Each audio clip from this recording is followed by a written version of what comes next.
Economics में एक term आता है प्रेस्टन वक्र, यानी कि इसको प्रेस्टन कर्व भी कह सकते हैं हम।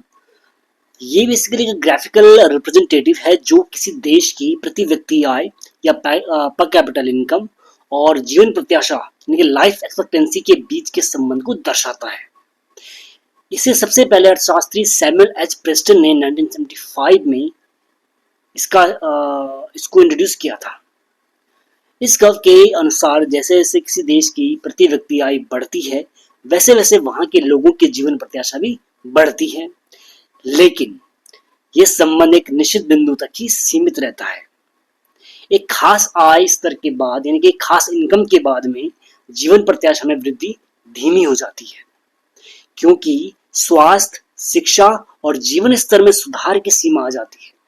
संक्षेप में प्रेस्टन कर्व यह दिखाता है कि आर्थिक विकास और मानव विकास, खासकर स्वास्थ्य के बीच गहरा संबंध है, लेकिन बहुत उच्च आय स्तर पर अतिरिक्त आय का जीवन प्रत्याशा पर प्रभाव कम हो जाता है।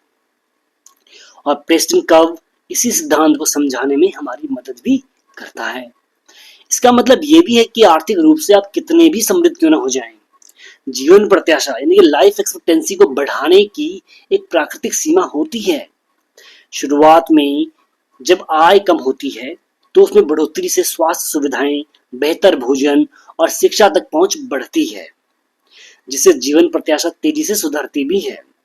लेकिन एक स्तर के बाद, जैसे कि जब आप बहुत अमीर हो जाते हैं और सबसे महंगे डॉक्टर्स या अस्पतालों का इस्तेमाल करते हैं, तो भी जैविक और प्राकृतिक सीमाएं आड़े आती हैं। इसका आसान मतलब ये हो गया कि पैसा आपको बेहतर जिंदगी दे सकता है, लंबी उम्र भी दे सकता है किसी हद तक, लेकिन यह मृत्यु को पूरी तरह टाल नहीं सकता। एक बिंदु पर जीवन प्रत्याशा स्थिर हो जाती है, क्योंकि मानव शरीर की अपनी सीमाएं हैं। चाहे आप कितने भी संसाधन लगा लें, तो हाँ, मृत्यु तो निश्चित है। तो ये वाली बात प्रेस्टन कर्व की यानी प्रेस्टन वक्र की संदर्भ में सही यानी फिट बैठती है।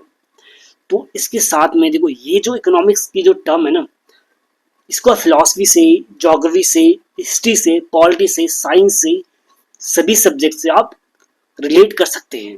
और लास्ट में कंक्लूजन क्या निकलता है, ये भी निकलता है साथ में कि पैसा कमाओ, ढेर कमाओ, ठीक है, लेकिन किसी गरीब का हक मत मारना, क्योंकि अंत में तो सबको जाना पड़ेगा।